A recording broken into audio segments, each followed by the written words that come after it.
teachers who are here today.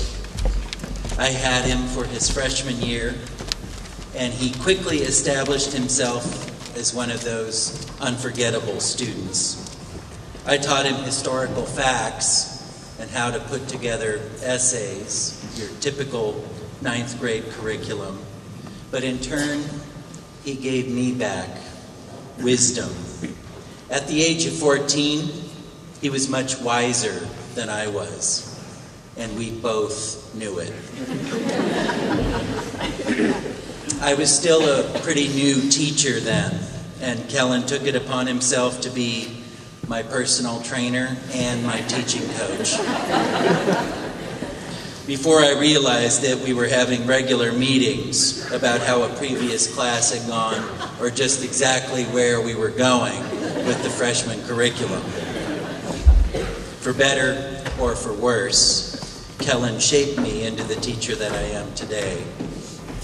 One day in class, I was telling an anecdote about a man in the Marshall Islands who never paid for any of the things he bought at the supermarket.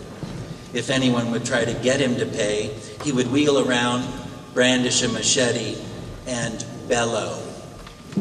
That was when Kellan interrupted me and said, "Brandon, I think you should share with the class just exactly how that sounded."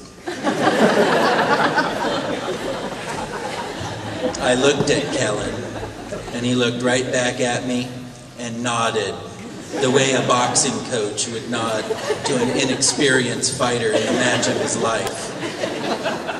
And so, for the first time in my career as a teacher, I bellowed. I roared. I let loose a war whoop to remember. And the janitor at the LBC came running in to see what exactly had just happened. Many of the other students looked nervously from one to another. Why was the teacher yelling at the top of his lungs when nobody was more than 4 feet away? Were teachers allowed to bellow? And, as Kellan sat there smiling, pleased as punch, some of them had to wonder who was really running this classroom, the teacher or Kellan. "It's good," Kellan had said afterward. "You need to keep us alert, to wake us up."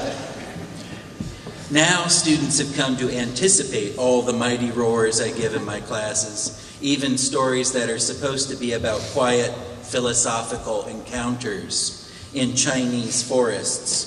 I find a way to fit in at least one outburst. I thought I was doing it to keep my classrooms lively, and I was. But right now, every tale I tell in the classroom makes me think of him. Just a few days ago, shortly after his death, I was telling that very story in my freshman class. Consuma, with machete in hand, was barreling down on a crowd of people in front of the supermarket. It was time for another loud roar. A roar that would make every freshman boy take his feet off the table and put them on the floor. A roar that would make every freshman girl stop looking at the freshman boys with their feet up. Everyone knew it was coming. One young woman even put her hands over her ears. But then I stopped, and it was like time was suspended. In that moment, my thoughts flew to him. He kept one of my war hoops recorded on his computer, and seldom could I pass him in the halls of the LBC without him opening his computer and releasing one of my own primal screams right back at me. But then my thoughts flew to another time. A few years back, Kellan had phoned me.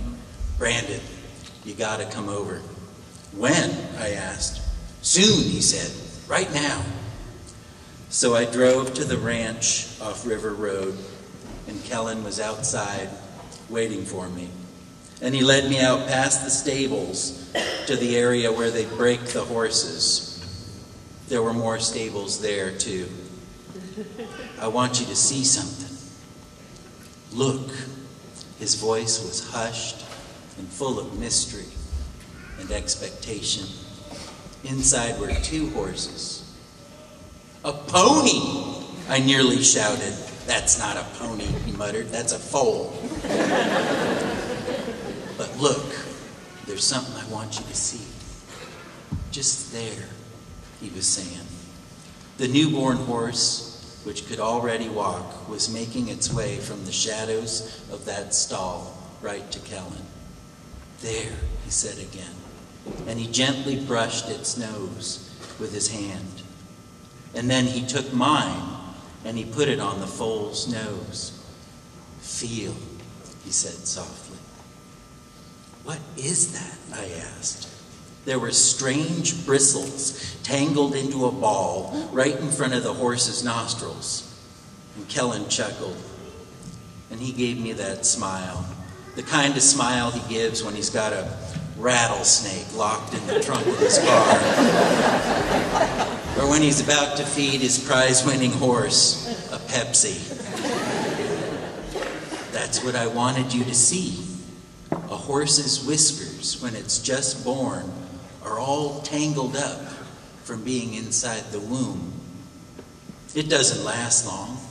They come undone and they break off, and then they grow back straight."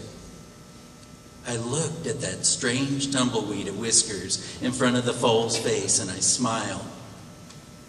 "I knew you'd like that," Kellan said. "I thought you could maybe use it in one of your stories." At the time, I had no idea how I'd ever include that in a story. I don't even think I'd be able to get all the horse terminology correct. But I suppose today is the day. On that beautiful, sunny spring day 5 years ago, I would have never guessed that when I mentioned this precious life secret, that horses are born with tangled whiskers, that it would be at a memorial for him. He had so many things to teach us, and everyone in this room learned from him.